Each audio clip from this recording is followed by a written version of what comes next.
الرحيم إنما يخشى الله من عباده العلماء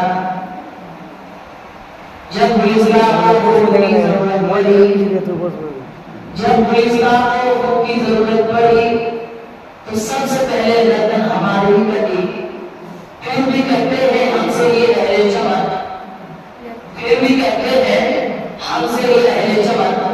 یہ چمن ہے ہمارا تمہارا نہیں الحمدللہ وکفى والسلام علی عباده الذین اصطفى اما بعد فاعوذ باللہ من الشیطان الرجیم بسم اللہ الرحمن الرحیم وَإِذَا الَّذِينَ يُقَاتِلُونَ بِأَنَّهُمْ ظُلِمُوا وَإِنَّ اللَّهَ عَلَى نَصْرِهِمْ لَقَدِيرٌ صدق اللہ العلی العظیم سوال سوارا ہے ہم نے اس ملک کے فیصلے پر ہم کو سوال سوارا ہے ہم نے اس ملک کے فیصلے پر ہم کو یہ اہل دین خود بتلائیں گے کیا کیا ہے ہم نے اس ملک کو میرے پاس سے محترم دوستوں اور ہمارے سرزائے کرام آج میں تقریر کا موضوع جگہ آمد علماء کرام کا کردار ہے دوستوں مجھے سمجھ میں نہیں آ رہا ہے کہ میں کہاں سے شروع کروں اور کہاں پر ختم کروں اور ہندوستان کی داستان بھی طویل ہے میں حیران اور پریشان ہوں کہ اس مختصر اور قلیل وقت میں اس طویل مہابھارت موضوع پر کس طرح گفتگو کروں پھر بھی جہاں تک ہو سکے کچھ موٹی موٹی بات بیان کرنے کی کوشش کروں گا معزز سامعین اعزاز جب ہم اپنے دماغ سے اس ہندوستان کی تاریخ پر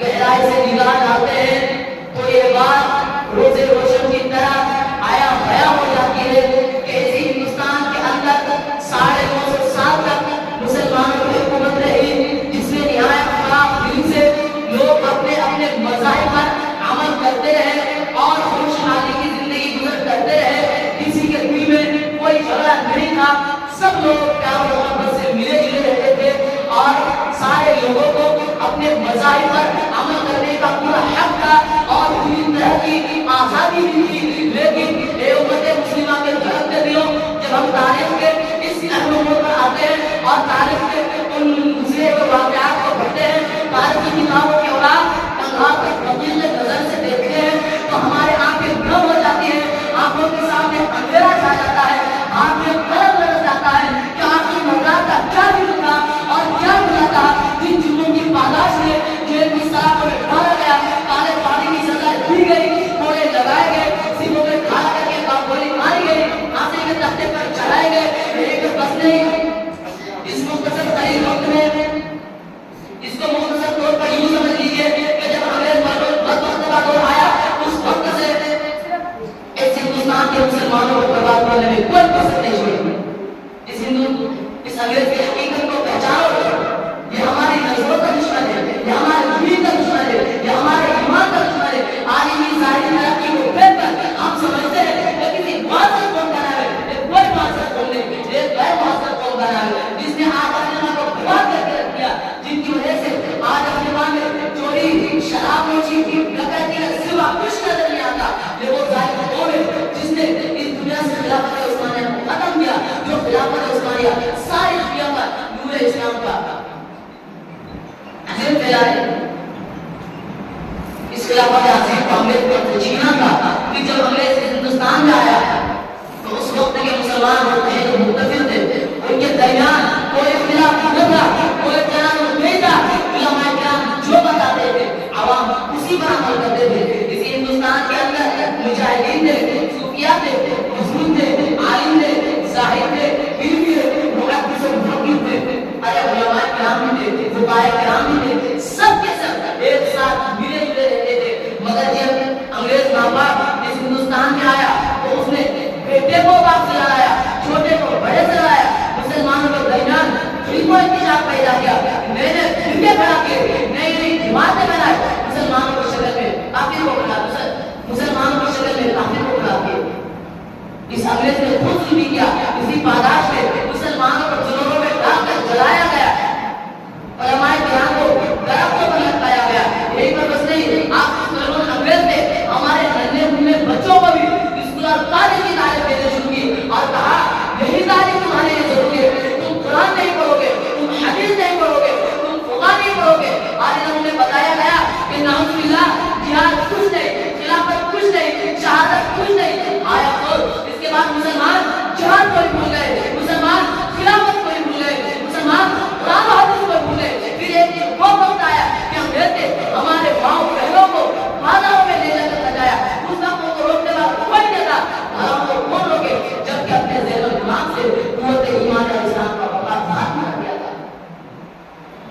ملت اسلامیہ کے غیروں نوجوانوں،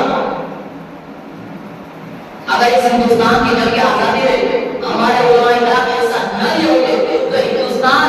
کبھی بھی آزاد نہ ہوتا۔ اگر یہ ہندوستان آزاد نہ ہوتے تو تحریک آزادی نہ چلتی، تحریک بالا کوٹ نہ چلتی، تحریک رشمورمان نہ چلتی، تحریک خلافت بھی نہیں چلتی، ہندوستان کی جو تحریک نہیں چلتی۔ میرے دوستو،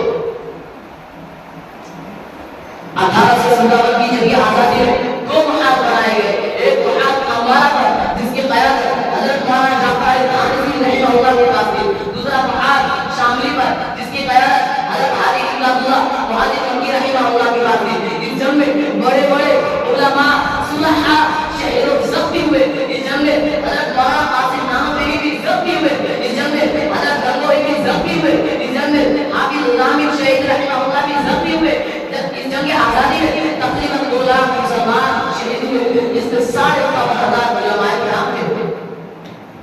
صرف دہلی میں 500 علماء کو پھانسی کا پھندہ لٹکایا گیا، جس کے اقرار غیر مسلم بھی کرتا ہے، جس کا نام کامشن ہے۔ کامشن کہتا ہے کہ دہلی کی چاندنی چوک سے لے کر خیبر تک کوئی ایک ایسا درخت نہ تھا جن پر علماء کی گردنیں نہ لٹکی ہو۔ کامشن کہتا ہے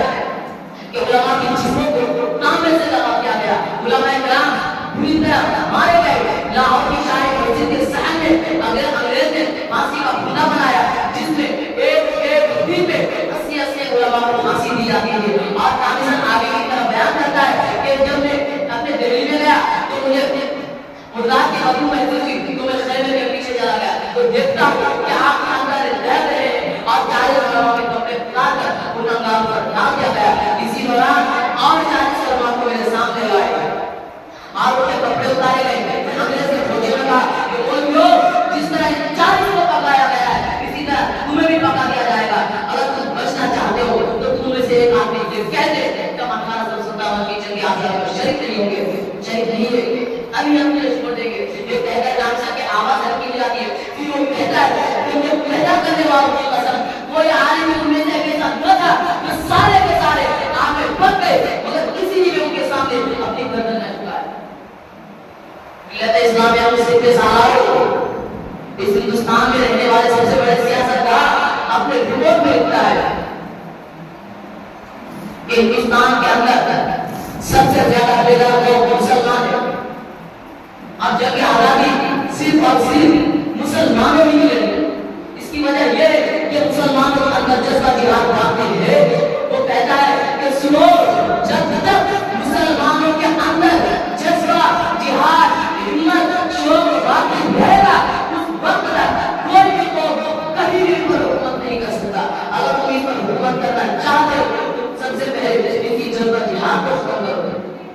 اور جہاد کے اندر قوت آنے والی چیز قرآن و حدیث ہے، اس کو ختم کر دو جو ان کی بنیادی اصول ہے۔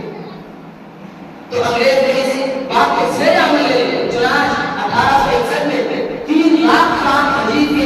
نسخے کو انگریز نے بد وقت میں جلایا، اور نئی سلسلہ آج تک جاری ہے کہ اللہ حافظنا۔ اللہ تعالیٰ ہمیں ہمیشہ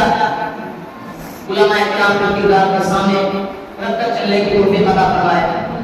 اور ہمیں صحیح سمجھ بوجھ عطا کرے اور قرآن حدیث کی پیروی کر کے منزل مقصود تک پہنچنے کی توفیق عطا فرمائے۔ آمین یا رب العالمین۔